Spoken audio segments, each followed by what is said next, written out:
confirman cuando puedan ver la presentación, por favor.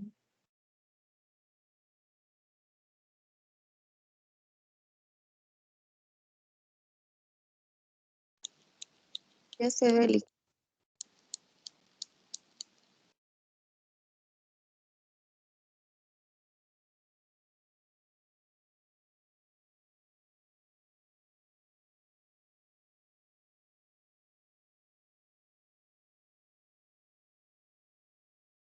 ¿Pueden ver la presentación? mírale. Sí. Ok, gracias. Bueno, entonces continuamos con la discusión del tema y empezamos con, hablamos sobre la parte, pues, atmosférica y ahora la vamos a relacionar con la dinámica marina. Pero existen dos tipos de fuerzas realmente. Fuerzas primarias, que son aquellas que originan el movimiento.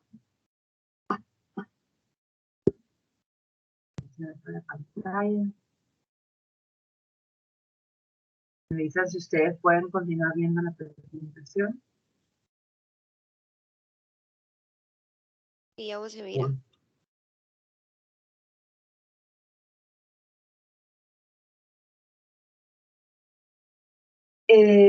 Bueno, entonces son las fuerzas primarias que originan el movimiento, como por ejemplo la fuerza gravitatoria, el esfuerzo del viento, la presión atmosférica. Y en segundo lugar tenemos las fuerzas secundarias, que son aquellas que resultan del movimiento. En este caso, pues hablamos de la fuerza de Coriolis y la fricción del viento. Entonces, como ya habíamos dicho en las clases anteriores, pues la fuerza de Coriolis es aquella que da una desviación aparente a todos los objetos que se encuentran en movimiento sobre la superficie de la Tierra. Entonces, habíamos dicho que en el hemisferio norte, pues, se desviaba, o la desviación aparente es hacia la derecha, y en el hemisferio sur es hacia la izquierda. Bueno, también habíamos dicho que pues, en el Ecuador prácticamente pues esas dos desviaciones se contraproducen y por lo tanto aquí pues realmente los objetos cuando se desplazan en línea recta. Lo mismo ocurre entonces con cualquier cosa. Tenemos masas de aire, masas de agua, en este caso que estamos estudiando oceanografía. Recordemos que cuando hablamos de información de oleaje, en aguas abiertas, habíamos dicho que cuando el océano sopla, pero cuando el viento sopla y tiene una fricción con la superficie de las masas de agua superficial, pues entonces lo que hace es transferir energía. Y esa energía se transfiere de cada molécula y lo que ocurre es realmente una transferencia de energía hacia abajo, de una forma circular o a través de un movimiento orbital de las moléculas. No hay realmente un movimiento neto del agua cuando pasa una onda. Lo único que ocurre es, como ya saben ustedes, es transferencia de energía de molécula a molécula. Sin embargo, cuando el viento sopla cuando el stretch es lo suficientemente largo, o sea, cuando hay una intensidad de transferencia de energía del viento lo suficientemente alta y lo suficientemente constante, pues se pueden formar corrientes. En este caso, entonces, los vientos planetarios que están en constante transmisión de energía sobre la superficie de los océanos, entonces pueden pues formar corrientes superficiales. Estas corrientes superficiales son entonces movimientos de agua, entonces la velocidad, donde una pequeña cantidad de velocidad de avance se transfiere al agua debido a la resistencia del viento sobre eso. En este caso, entonces, tendríamos que empezar a explicar qué es lo que ocurre en forma de transmisión de esa energía. Pero recuerden, ya no estamos hablando en forma de ondas, sino que para formar corrientes. Para esto, pues, tenemos que explicar lo que es la espiral de Ekman y el transporte neto de Ekman.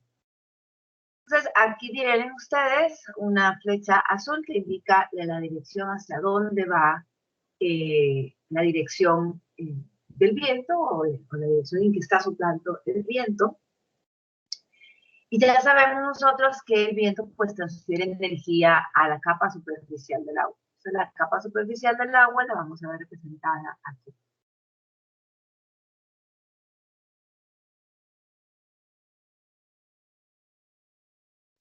Recordemos que una de las características de la molécula de agua es la capacidad de cohesión y adhesión y la capacidad por su bipolaridad y además también una característica bastante especial que es la viscosidad. Entonces, si el aire está soplando y transfiriendo energía sobre la capa superficial del océano, cualquier cosa entonces que empiece a tener movimiento, eso va a hacer que por su viscosidad, por su bipolaridad, por la cohesión, cualquier pues, partícula de la superficie se va a ir por inercia pues moviendo debajo de ella. Y en este caso, entonces, después de varios estudios que se hicieron en la Antártida, se podía ver que realmente los icebergs que flotaban en la superficie del océano no se desplazaban realmente directamente en la misma dirección en que el viento estaba soplando. Entonces, Ekman propuso una teoría.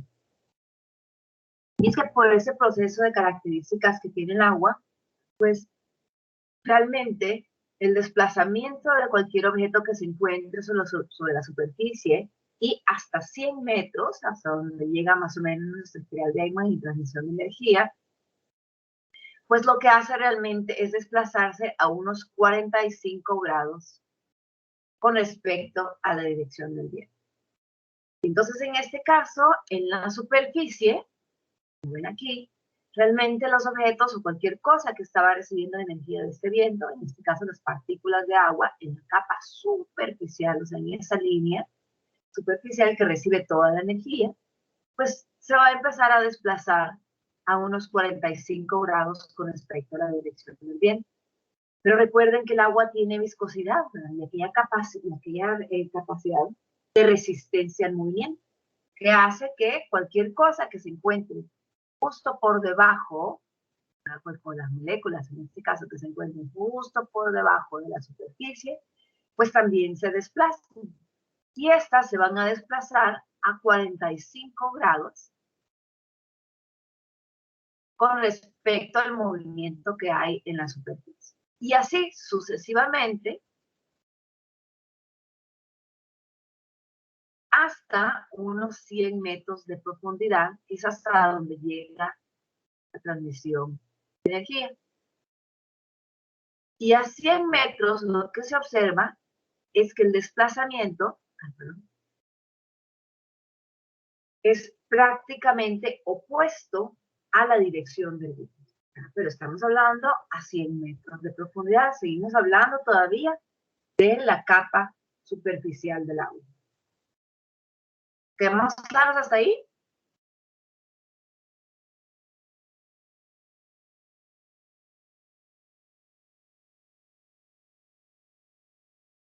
Necesito que me hablen, ¿sí o no? Sí, estamos claros. Ok. Entonces, ese va a ser el transporte que va a ocurrir desde la superficie hasta 100 metros de profundidad. Sin embargo, nosotros consideramos lo que se llama el transporte neto de Ekman. Y el transporte neto de Ekman es equivalente a un desplazamiento promedio de unos 90 grados con respecto a la dirección del viento. O sea, esta flecha gigante que ven ustedes aquí en el diagrama, pues está representando el transporte neto de Ekman y es lo que nosotros utilizamos para determinar hacia dónde se va a transportar pues, cualquier objeto que se encuentre en la superficie. No estoy hablando solamente de objetos, sino que también estoy hablando pues, de estas moléculas de agua que se encuentran en la capa superficial hasta los 100 metros.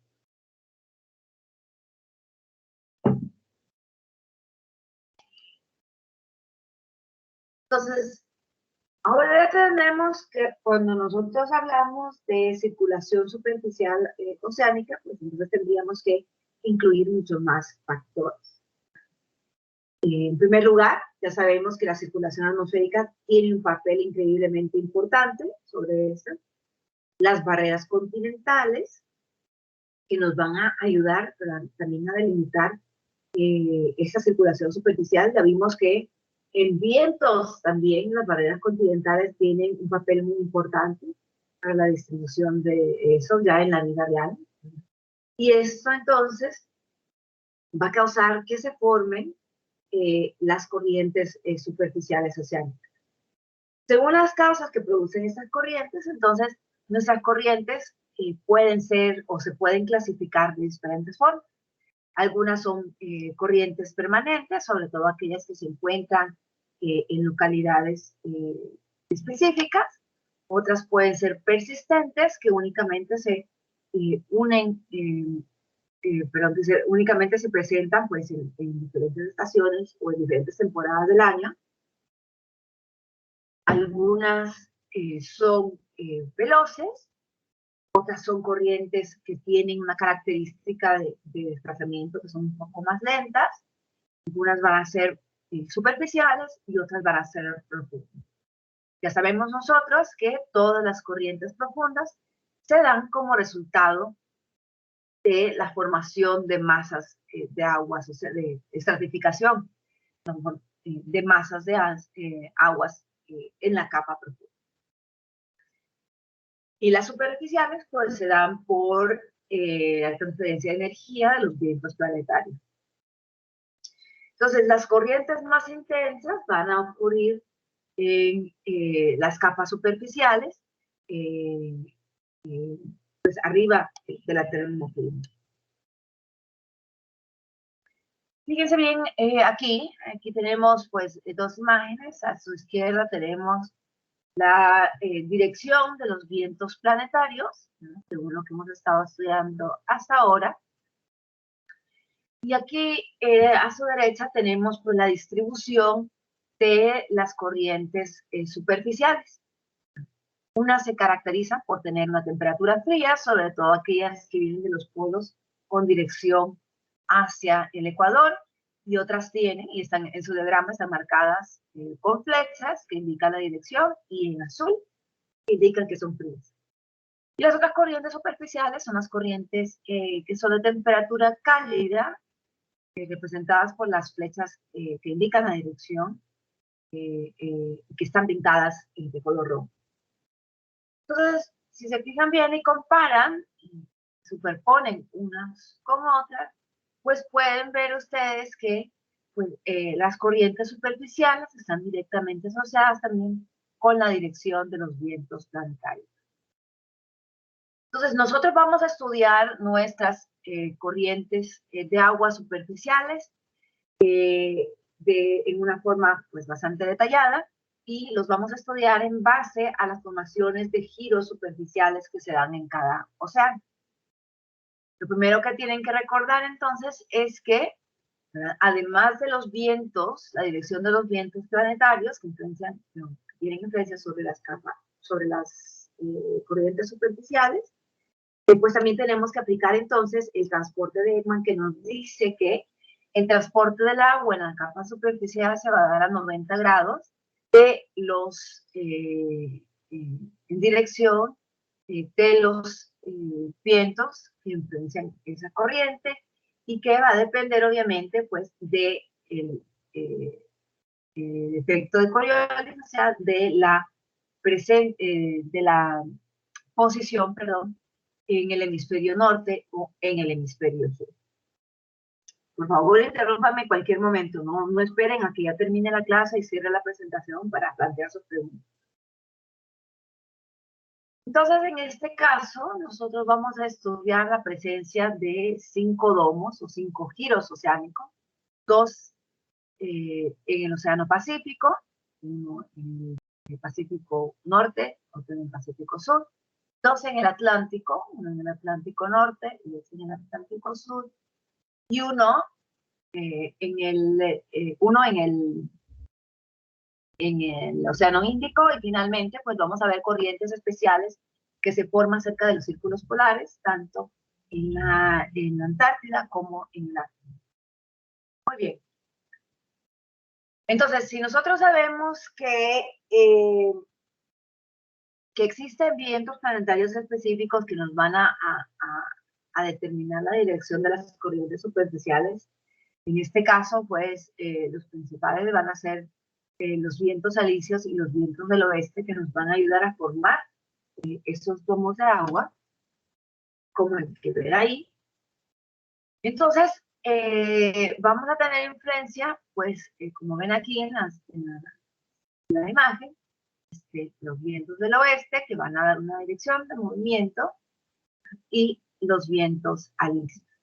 En este caso, aparte de eso, como les decía, tenemos que considerar que el desplazamiento del agua se va a dar pues por el transporte neto de Ekman a 90 grados de la dirección del viento y por el efecto de Coriolis, que nos dice que pues si nos encontramos en el hemisferio norte se va a desplazar hacia el norte de la dirección de los vientos, y si nos encontramos en el hemisferio sur pues se va a desplazar hacia la izquierda de la dirección de los vientos planetarios.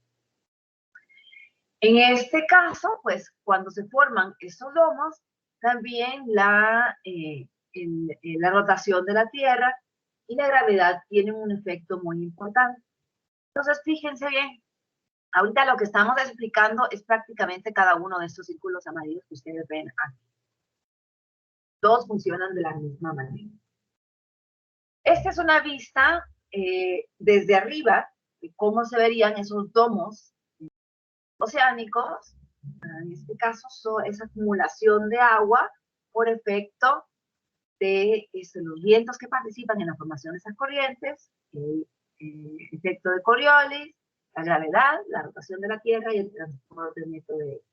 Esto es una vista del domo oceánico de forma de vista lateral. Entonces, en este caso, lo que hicimos es agarrar esta vista desde arriba y ahora lo estamos viendo pues, lateralmente. Y si se fijan bien, pues, en este diagrama, pues se les muestra que hay un centro de un domo. Y este centro del domo es prácticamente esta elevación que ven ustedes aquí, y que pues prácticamente no está justo en el centro de la acumulación de circulación, sino que está de lado. Ya vamos a explicar. Pues fíjense bien, ¿verdad? El efecto de Coriolis lo que va a hacer es empujar el agua hacia el centro. Obviamente, pues estos círculos rojos son un desplazamiento del agua. Y entonces el efecto de Coriolis lo que va a hacer es empujar el agua hacia el centro del domo. La gravedad lo que va a hacer es tratar de aplanar ese domo, por lo tanto, pues tiene esa forma de huevito, como más o menos pueden ver ahí. Y la rotación de la Tierra causa que el centro del domo no se encuentre justo en el centro de nuestro movimiento de agua, sino que se encuentre como más o menos pues a una esquina del domo. Y además, pues, tenemos un factor bastante importante, que son la posición de las masas continentales, que van a hacer que van a actuar como barreras para el movimiento continuo y van a atrapar este movimiento en el centro de la cuenca.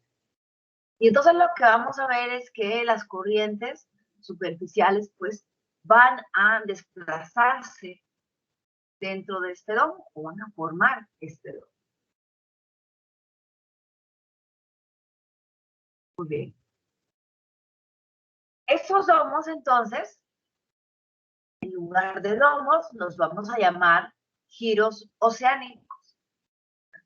Y cada giro oceánico, lo que va a hacer, pues, es agua dentro del cinturón entre los vientos del oeste y los vientos alisios, delimitados por las masas continentales, influenciados por el movimiento de Coriolis, la gravedad y la rotación de la Tierra, que van a hacer que estos giros, entonces, oceánicos, pues tengan más o menos una forma así como de huevito, donde el centro de cada giro oceánico se va a ver desplazado a un lado de los giros. Cada giro oceánico entonces está formado por 4 tipos de corrientes, y es la forma en que vamos a estudiar entonces nuestras corrientes superficiales. ¿Cómo sabemos que existen estos giros y cómo sabemos que hay un desplazamiento del centro de estos giros? Bueno, haciendo estudios de altura de la superficie de los océanos. Fíjense bien, ahí tenemos una escala de colores, entre más violeta, menos altura tiene, entre más rojito, más altura tiene.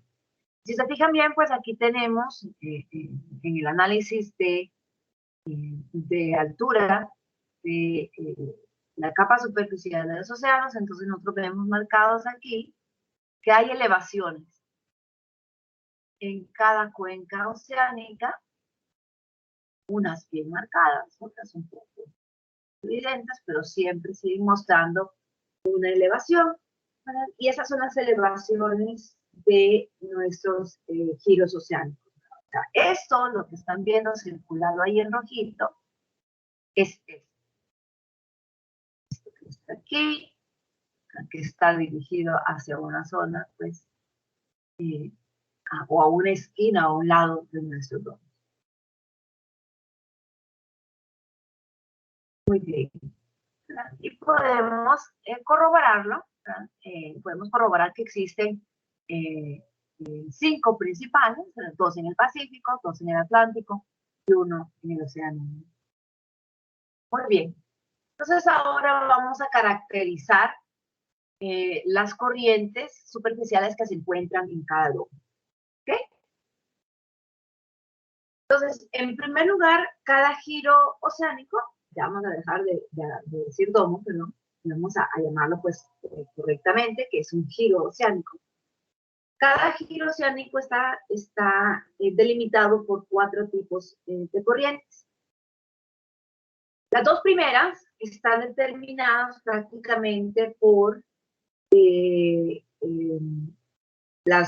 viento del oeste y los vientos alisios.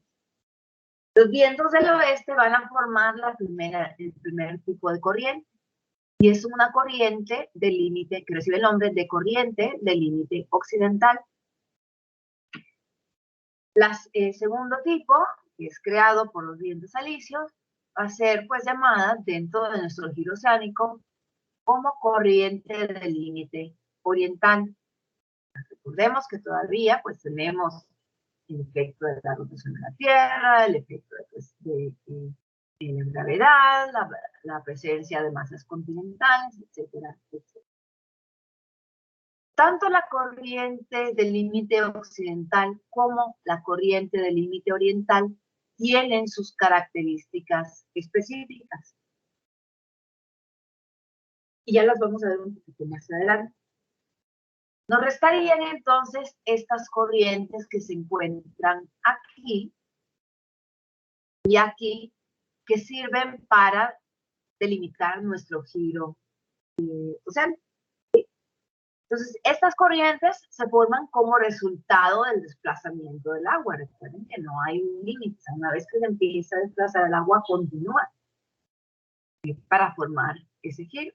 Entonces, las corrientes la velocidad que llevan las corrientes del límite occidental, pues al encontrar masas continentales y por el efecto de Coriolis siguen corviándose, siguen desplazándose hasta pues continuar siendo influenciadas por los vientos alisios que continúan circulando.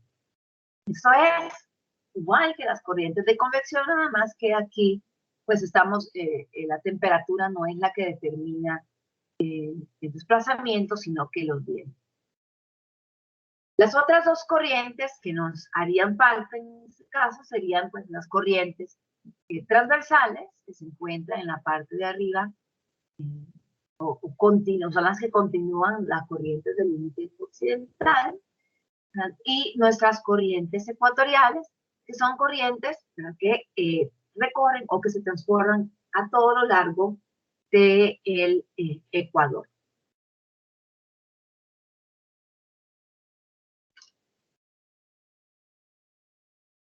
Muy bien.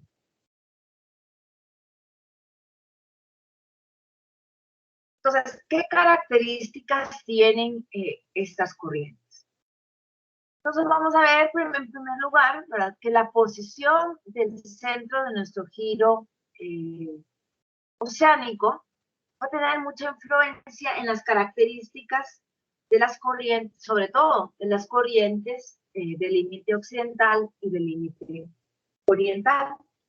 En este caso, entonces, como el centro de nuestro giro oceánico está más orientado hacia el occidente de nuestro giro oceánico, esto va a hacer que el pasaje o el espacio a través del que se mueve nuestra corriente del límite occidental sea mucho más estrecho que el pasaje que tiene o el espacio que tiene la corriente del límite oriental. En este caso, entonces, imagínense ustedes que están regando en su casita, están usando una manguera. ¿Y qué pasa entonces con la velocidad del agua cuando ustedes le ponen el dedo al orificio de salida de su manguera? No completamente, sino que hasta la mitad. ¿Qué le pasa a la velocidad del agua? Aumenta. Se aumenta. ¿Verdad? Bien, ¿verdad? Se hace mucho más rápida y se hace mucho más intensa. Y es prácticamente lo que ocurre con la corriente del límite occidental. La corriente del límite occidental, como tiene que pasar por un espacio más estrecho, entonces esto hace que la corriente del límite occidental, dentro de un giro oceánico, pues tenga una velocidad mayor en comparación con la corriente del límite oriental. La corriente del límite oriental, pues, tiene una velocidad mucho más lenta, ¿verdad?, comparando esas dos corrientes. Otra característica bastante importante que tiene la corriente del límite occidental es que es una corriente que es más estrecha, obviamente, es más profunda y está más alejada de los continentes. La corriente del límite oriental es una corriente que es mucho más superficial, es mucho más amplia o más ancha. Estamos comparando esas dos corrientes, obviamente. Es mucho más lenta, ¿verdad?, en comparación con la corriente del límite oriental. Y se encuentra mucho más cerca de el continente.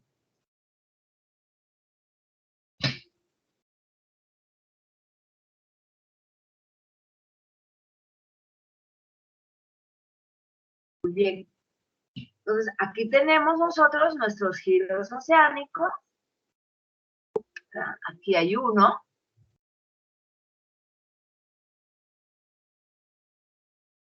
Aquí está el otro.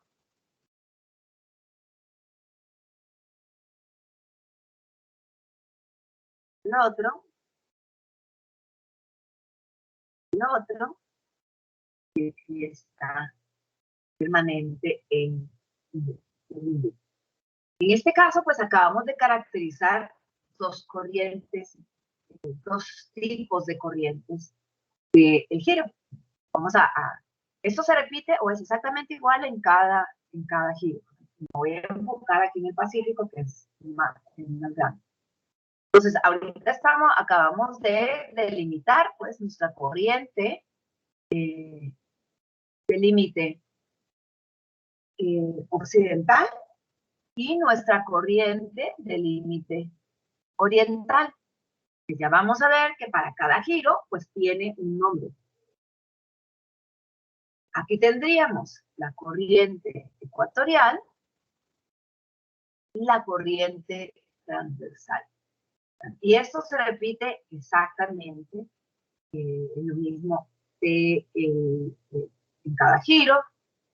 De límite, obviamente la dirección de movimiento es diferente, ¿no? Por los ecuatoriales tenemos nuestro límite, corriente de límite occidental, corriente de límite oriental, corriente ecuatorial, corriente transversal, corriente de límite occidental, oriental, ecuatorial, transversal, occidental, oriental, ecuatorial, transversal. Finalmente tenemos pues oriental, ecuatorial, occidental y transversal. Es exactamente lo mismo, se repite para cada uno de los giros, y en cada uno de los giros, cada corriente occidental, oriental, transversal y ecuatorial recibe un nombre. Pero todas presentan la misma característica de las que hemos estado hablando hasta ahora. Existen algunas corrientes, ¿verdad? Y vamos a identificar ahora con nombres. Ya corre de parte de ustedes que se aprendan el nombre de cada corriente que forme cada giro. Pero ahorita vamos a ejemplificar con algunas de las corrientes que han sido pues más estudiadas a lo largo del tiempo. Eso no le resta importancia a las otras corrientes. Les dije, ustedes se tienen que aprender. Entonces vamos a caracterizar dentro de nuestro giro del Pacífico Norte nuestra corriente oriental. La corriente oriental del giro del Pacífico Norte pues recibe el nombre de la corriente de California. Estas flechas indican la dirección de movimiento de la corriente de California, que está circulada en su imagen con un círculo rojo. Se encuentra, pues, obviamente, si es oriental, pues al este del giro, tiene características específicas, ya las describimos, en este caso, pues es una corriente que es, en comparación con la corriente occidental, pues, es una corriente que es más ancha, que es más superficial, que lleva una velocidad menor, que es más cercano a la masa continental. En este caso, entonces, nuestra corriente de California viene desde con dirección de los polos hacia el Ecuador, y es una corriente que se caracteriza por de dónde viene, de su origen, tener una temperatura bastante fría en comparación, bueno, y además de las otras características que le dimos como corriente de límite oriental. Aquí tenemos un ejemplo bastante estudiado de una corriente de límite occidental. Ya sabemos entonces que las corrientes del límite occidental están al oeste de todos los giros oceánicos. En este caso vamos a caracterizar la corriente del Golfo, que se encuentra en el giro del Atlántico Norte. Esta corriente ha sido muy, muy estudiada, sobre todo por su alta participación en el transporte de energía cinética desde el Ecuador hasta las zonas de latitudes latitudes medias.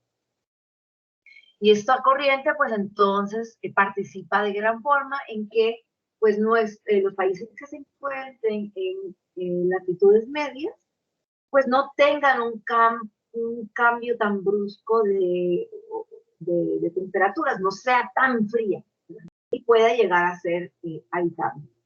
Entonces, en ese desplazamiento en dirección del Ecuador hacia las latitudes medias, pues ya saben, estas corrientes o se establece un equilibrio, hay transferencia de energía cinética hacia la atmósfera, y entonces esas zonas ya se vuelven un poco más habitables. Además de eso, pues la corriente del Golfo es una corriente que por ser o encontrarse en el límite occidental, pues es una corriente que se caracteriza por tener una mayor velocidad en comparación con la corriente límite oriental. Es una corriente que es mucho más profunda también en comparación con el límite oriental y se transporta pues a mayor velocidad. Tanto así que, por ejemplo, a esta corriente del Golfo transporta más o menos una alta cantidad de agua a alta velocidad. Y se encuentra pues mucho más alejada de las masas continentales. En este caso, pues, se encuentra más o menos a unas 300 millas de la costa este de los Estados Unidos. Esta corriente también es súper utilizada, sobre todo para el transporte marítimo. Es una de las corrientes que es más rápidas en los océanos del mundo, transporta más o menos unos 100 millones de metros cúbicos por segundo. Imagínense ya la velocidad. Esto hace pues que sea ideal para el transporte marítimo, ya sea barcos de motor ahorrando pues, combustible o en aquellos transportes marítimos que utilizan las corrientes para desplazarse. En cada corriente, en cada giro oceánico, encontramos también unas corrientes ecuatoriales. Recuerden que son el límite ecuatorial del océano, de los giros oceánicos, en cada uno de ellos.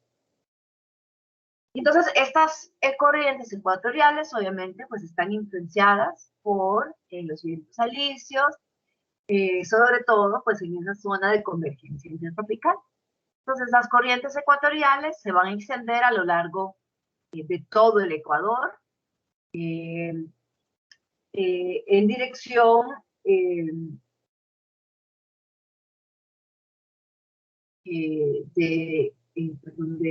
este a oeste, o sea, tiene una dirección oeste, y eso va a hacer entonces que se encuentre en cada uno de los giros oceánicos, formando el límite o la corriente del límite ecuatorial.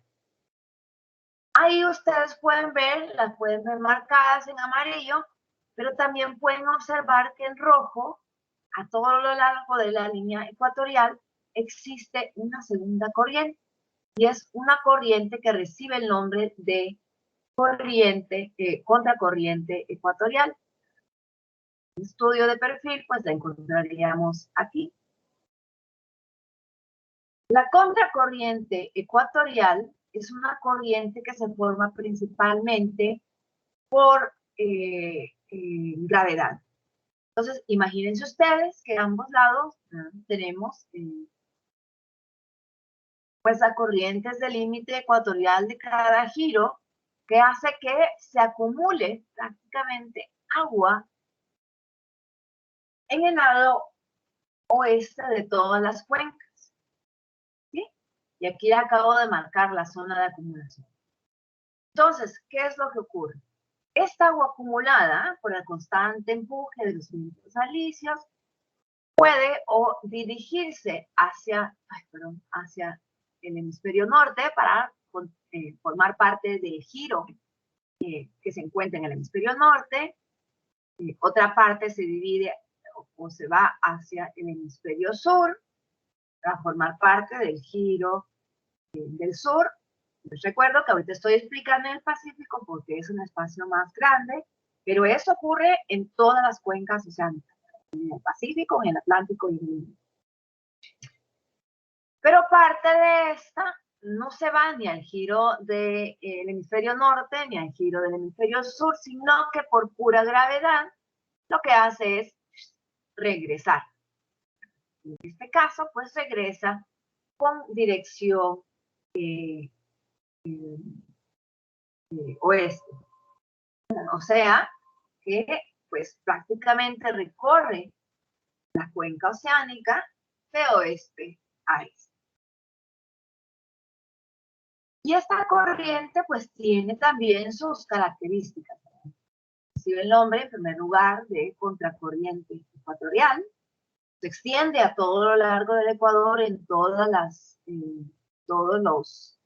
cuencas oceánicas, se forma, como ya habíamos dicho entonces, por pura gravedad y acumulación de agua en el borde occidental de los océanos.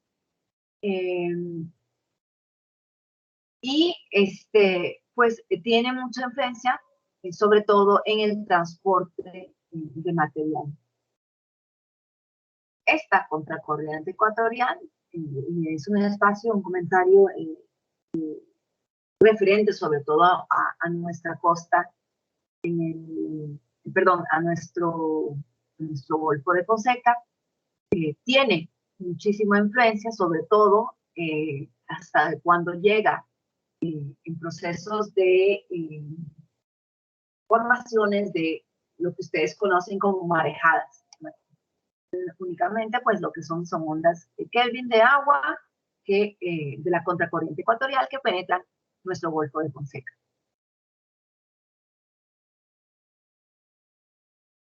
Muy bien. Existen otras corrientes que se encuentran en la superficie y que son también pues muy importantes en el estudio.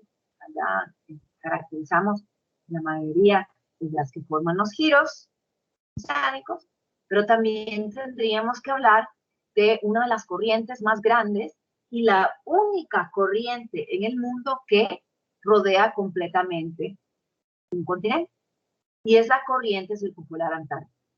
La corriente circumpolar antártica transporta el mayor volumen de agua a nivel mundial, mueve más o menos alrededor de unos 130 millones de metros cúbicos de agua por segundo, que es más o menos pues unas 130 veces la cantidad de agua que fluye a través de todos los ríos del mundo, una gran cantidad.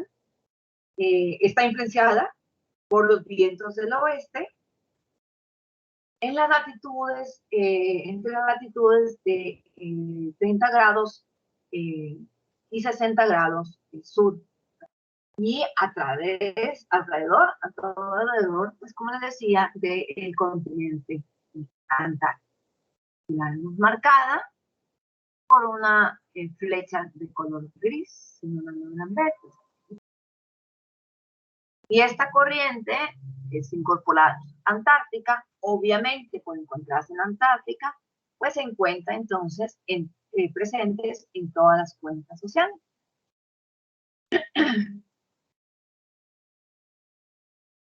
Luego, bueno, eso es un ejemplo de cómo rodea la corriente circumpolar antártica,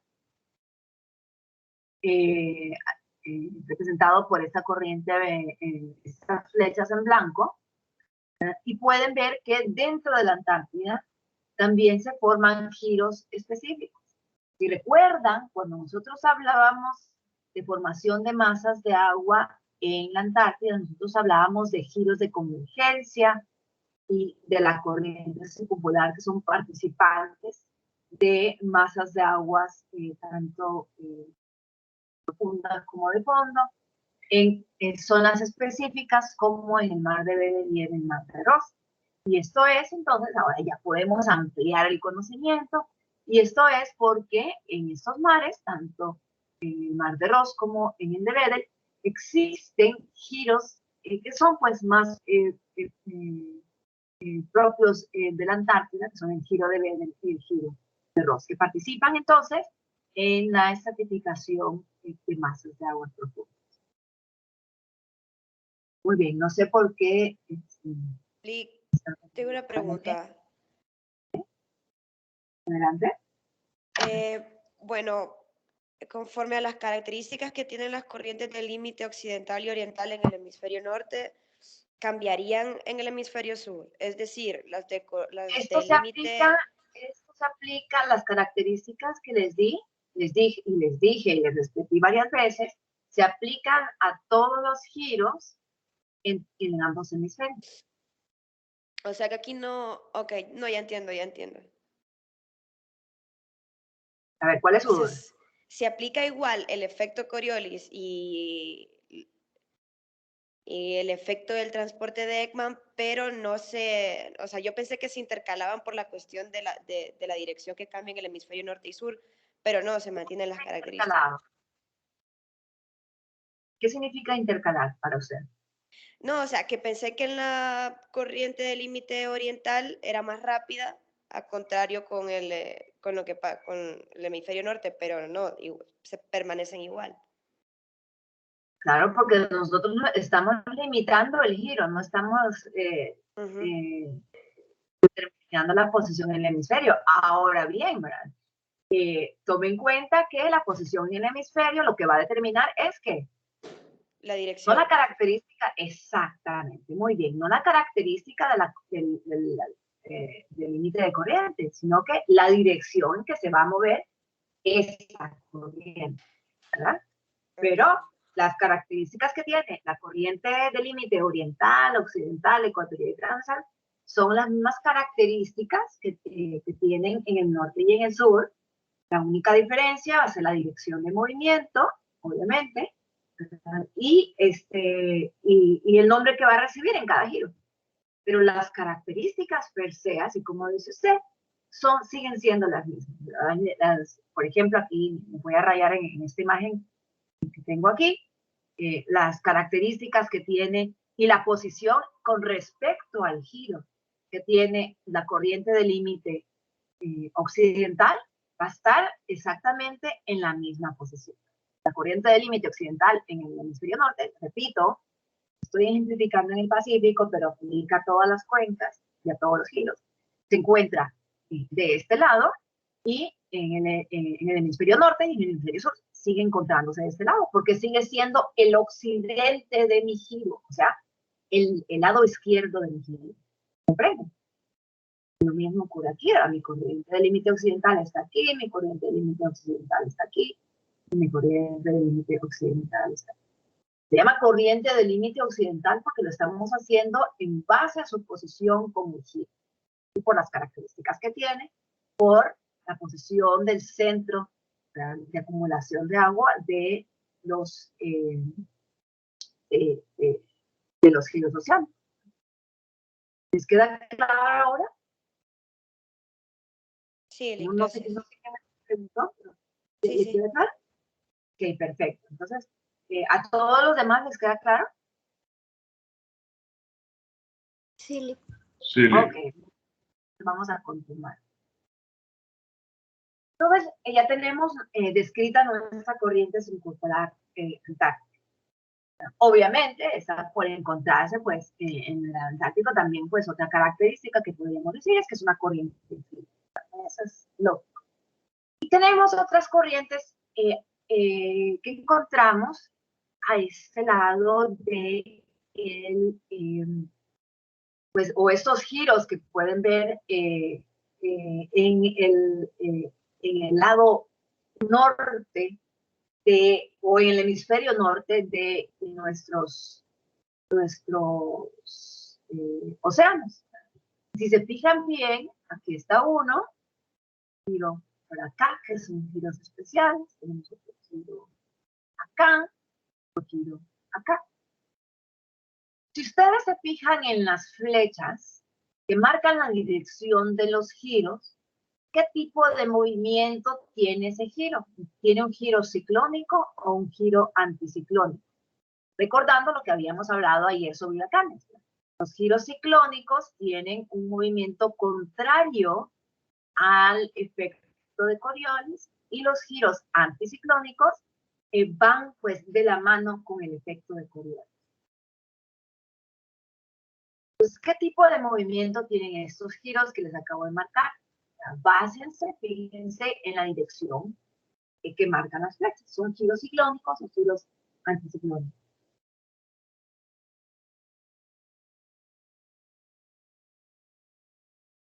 Sería anticiclónico. Fíjense bien en la dirección que marcan las flechas. Las flechas marcan siempre dirección. Eso lo tienen que tomar en cuenta para el examen. Si yo pongo flechas es porque les está indicando la dirección del desplazamiento. Y son las. Ay, bueno, esta va a ser la última. ¿Ah?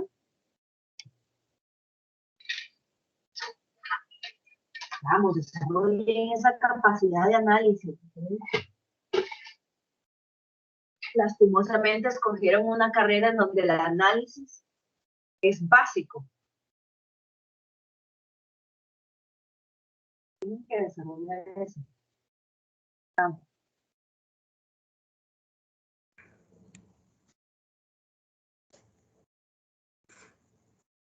¿Y encendió por ahí un micrófono? Pero que en aras de opinar.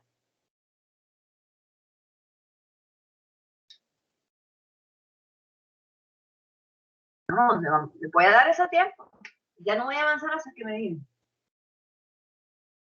Ustedes deciden qué hacer con su tiempo. O a menos, o por lo menos opinar.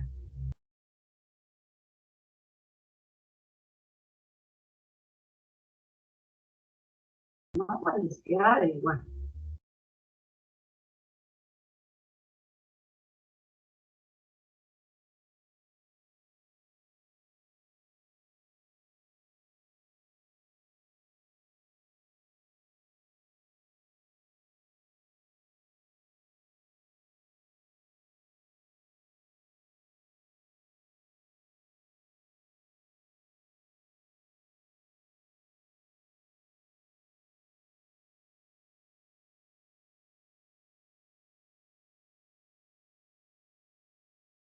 Buenos días. No sé si está bien lo que voy a decir, pero a mí me da la impresión que son de las que usted encerró. Hay 2 anticiclónicas en el hemisferio norte y hay una ciclónica que va por el lado casi del Ecuador, ya que las agujas, bueno, sí.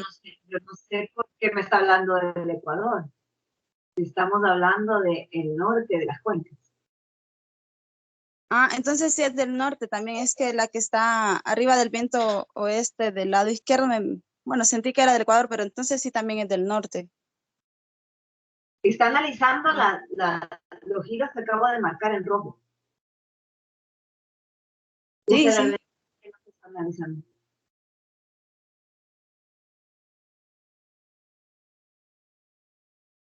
Pero ¿de dónde me saca corriente del Ecuador?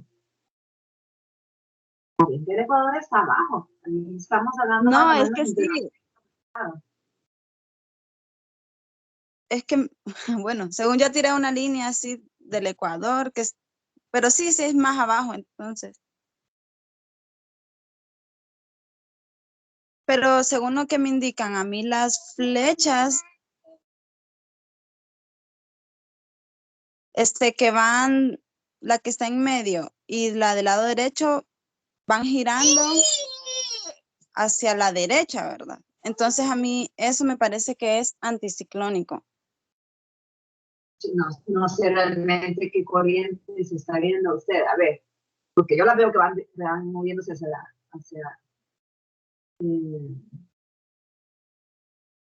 izquierda.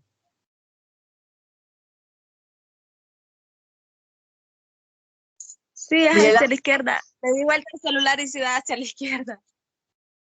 ¿Vale? Sí, es que como yo lo miro así hacia la derecha, pero realmente si le doy vuelta a la pantalla, sí es hacia la izquierda. Digamos, a ver, a la izquierda. Bueno, no sé, no le comprendí. Pero bueno, este es, ahorita acabo de marcar unas flechas, fíjense bien, ese movimiento va a favor del efecto de Coriolis o en contra del efecto de Coriolis. Va en contra del efecto de Coriolis. Entonces, si va en contra, ¿verdad? Porque si fuera a favor, ¿hacia dónde sería el movimiento? ¿Hacia qué lado? ¿Hacia la izquierda o hacia la derecha? Hacia la derecha. Hacia la derecha, si por favor. Bien, no sé quién es el compañero que está opinando, pero muy bien. Arturo. Entonces, sí, ¿perdón? No, Arturo le decía. Ok, muy bien, Arturo. Entonces, si esos giros tienen un movimiento en contra de lo que determina el efecto de Coriolis, entonces, ¿qué tipo de movimiento tiene? ¿Tiene un movimiento ciclónico o tiene un movimiento anticiclónico? Ciclónico. Un ciclónico. Muy bien, muy bien. Entonces ahí terminamos. Entonces, hoy en la tarde, hoy a las 11, continuamos describiendo entonces esos giros, que son súper importantes. Son giros normales, no son giros fuera de lo normal, esos ocurren continuamente y constantemente. Y son el resultado, si recuerdan, cuando vimos la animación de vientos, son el resultado de esos vientos que se concentran en zonas que son pues bastante delimitadas, en cuanto a espacio están bastante rodeadas, están bastante detalladas, tengo que ver por qué se me separa así. Están bastante delimitadas en cuanto a espacio por las masas continentales y entonces por ese efecto de rebote pues cambian también de dirección. Entonces esto va de la mano de un patrón de vientos que nosotros vimos ayer. Ok, entonces les agradezco que tengan un buen día. No sé si alguien tiene alguna preguntilla. Nos quedan unos 4 minutitos para plantear sus dudas antes de que me salga de la presentación.